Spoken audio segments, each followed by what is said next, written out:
Good afternoon, Conference. I'm delighted to be here celebrating our referendum success since freeing our country from the shackles of Brussels. I must start by offering my personal thanks to Nigel, who I've campaigned alongside in UKIP for over 20 years and whose leadership got us the referendum. I also want to say a huge thanks to my other great friend Paul Nuttall, who has also worked so hard and been an able deputy to Nigel. But more importantly, I want to thank you, the grassroots kippers whose tireless campaigning won the day.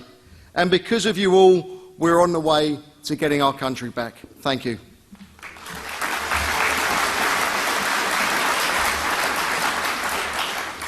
I've been asked to talk about the Commonwealth in today's new world, a world full of new opportunities for the United Kingdom, free from the stranglehold of EU membership. I want to share my vision of a confident UK reclaiming its place within a forward-looking Commonwealth, leaving behind the stagnation of an inward-looking EU dominated by bureaucrats and their petty empire building. We live in a world that is governed by networks between countries, people, businesses, in a way that we've never seen before. I've been an advocate and supporter of the Commonwealth network, perhaps the globe's oldest network, spanning every continent, all of my life. The Commonwealth's relevance enables it to add its collective voice and action to the global challenges that all its members and the world face. Despite decades of government and charity support, Africa faces as many challenges as ever before. Our current approach, ladies and gentlemen, simply doesn't work.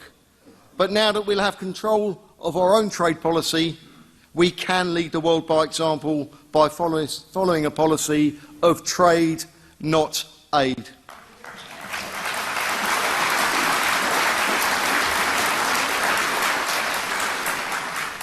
We can get rid of wasteful government foreign aid programmes and open up these networks, not only making food cheaper in the UK, but also providing real opportunities in Africa with the economic stimulus provided by exports to our country. But why is the Commonwealth best placed to achieve this? I'll begin by setting out its relevance today and how this ready-made network can, with engagement and momentum from all its members, help deliver security and prosperity for all of us.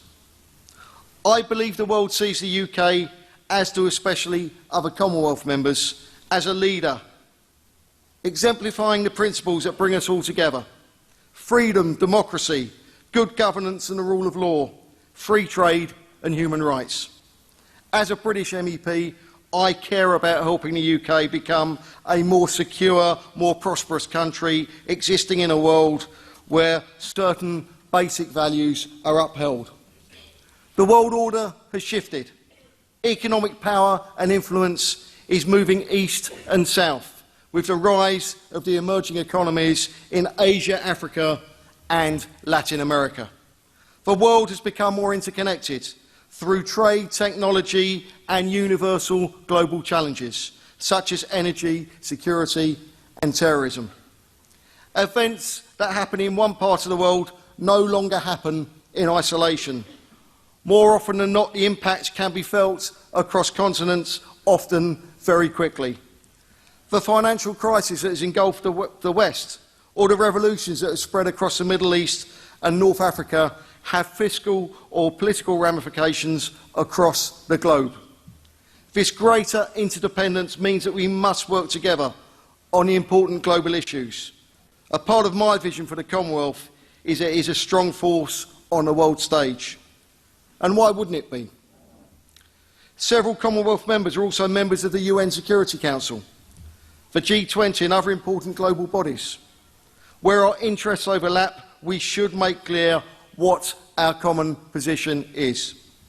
The Commonwealth network, with its shared principles and similar legal systems and common language, make it an ideal platform for doing business, trade, investment and development, which will, of course, lead to prosperity for all its members.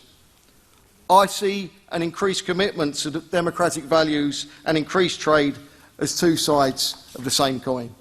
In fact, If I had one word to respond to the question, how is the Commonwealth relevant today, it would be trade. The facts are staggering, and they show that the relative importance of intra-Commonwealth trade has increased significantly over time. Over the last 2 decades, the importance of Commonwealth members to each other as sources of imports has grown by a quarter, and as a third as destinations for exports. More than half of Commonwealth countries now export over a quarter of their total exports to other Commonwealth members. The Commonwealth Society wrote a report called Trading Places, the Commonwealth Effect Revisited. The paper made it clear that there is indeed a Commonwealth factor when it comes to intra-Commonwealth trade.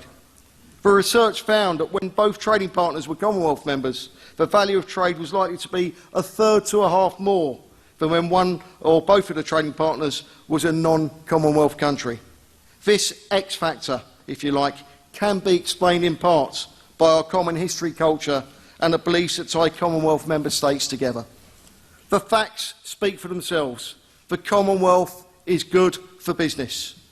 5 of the top 10 countries in which to do business are Commonwealth countries, and 17 of the top 20 countries in which to do business in sub-Saharan Africa are also Commonwealth members. Is it any wonder that the Commonwealth brand is increasingly sought after and our badge increasingly valued? The trade worth over $3 trillion occurs annually within the Commonwealth, and its combined GDP nearly doubled between 1990 and 2009. It contains several of the world's fastest growing economies and will shape the global economy of the future, including India, South Africa, Malaysia, Nigeria and Singapore, and 5 members of the G20. The middle class in the Commonwealth is expanded by nearly 1 billion people in the last 2 decades, and the Commonwealth contains 31% of the global population, representing a huge and growing consumer market. This network also provides us links to other global networks which can benefit us all. For example, Singapore, Brunei and Malaysia link us to ASEAN and make up a quarter of ASEAN's entire GDP. Canada is the 3rd largest economy in the Commonwealth and an important gateway to the USA for many countries.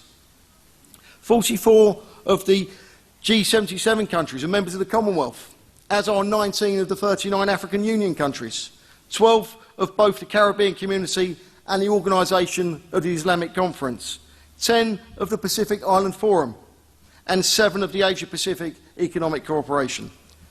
This equates to huge opportunities for our partnerships within the Commonwealth and to help us all to compete in these peripheral markets. We must press for the Commonwealth to be utilised fully to help lift the prosperity of all its members through increased free and fair trade. It must become a leading voice in the global economy, working to liberalise trade and break down barriers for international business. Member States are investing in the Commonwealth family, where the wealthiest countries in the world sit alongside some of the poorest. India has increased commitments by providing up to $7 million a year to the 19 African members of the Commonwealth through the Special Commonwealth Assistance in Africa programme. As UKIP's Commonwealth spokesman, I strongly champion its values, advocating for small and developing countries to take collective interest in issues such as debt relief and ensuring that Commonwealth institutions are fit for purpose, focused and working to our strengths. It is vital that the Commonwealth returns to its brand strengths of democracy and development. The UK has a very real interest in seeing Commonwealth countries maintaining democratic integrity and the rule of law. I want a strengthened Commonwealth that protects our values, but is also able to work constructively and offer encouragement to those facing challenges to democratic development. Small and vulnerable states should be reassured by the network offering them a solid platform from which to voice their opinions and receive timely assistance and support on issues facing us all. UKIP's challenge is to raise awareness of and build support for the Commonwealth, and this as an alternative to that ghastly single market, and show the misguided attitude of Project Fear for what it really was. We in UKIP have led our country back into the world, giving us the opportunity to take full advantage of our options. We're forward-looking, open and engaged, and in my role as both an MEP and our Commonwealth spokesman, I want to make sure that UKIP does the same with both old friends and new. One of my very few pleasures within the European Parliament is the ability to work closely with like-minded parties and movements across Europe, like Peter, who we've just heard from. Whilst we've won our referendum and our freedom, millions more remain trapped unwillingly in ever closer union, and we must also be ready to offer our advice and support to those still campaigning for a better Europe, one based on mutual friendship and national democracy. And whilst these allies and friends will remain valued, we must also look forward to establishing new partnerships with like-minded parties from across the Commonwealth. So now, as we look forward to the future, I would like to congratulate Diane James on her victory today.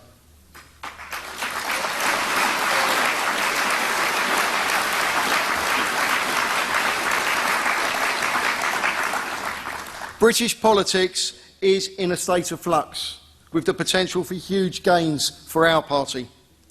The Islington elite has never been so detached and cared so little for its core working class support. Now more than ever, we need a strong alternative to the two main parties. After all, what was the point of fighting so hard for our democracy just to hand it back to the same old establishment again?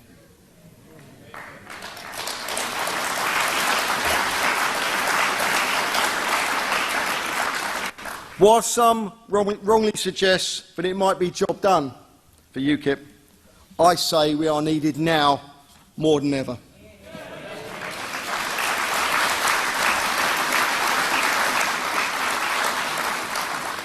Conference, I believe that fortune favours the brave. And now, as we head back out into the world, that world is our oyster and the Commonwealth is the precious pearl within it. Thank you.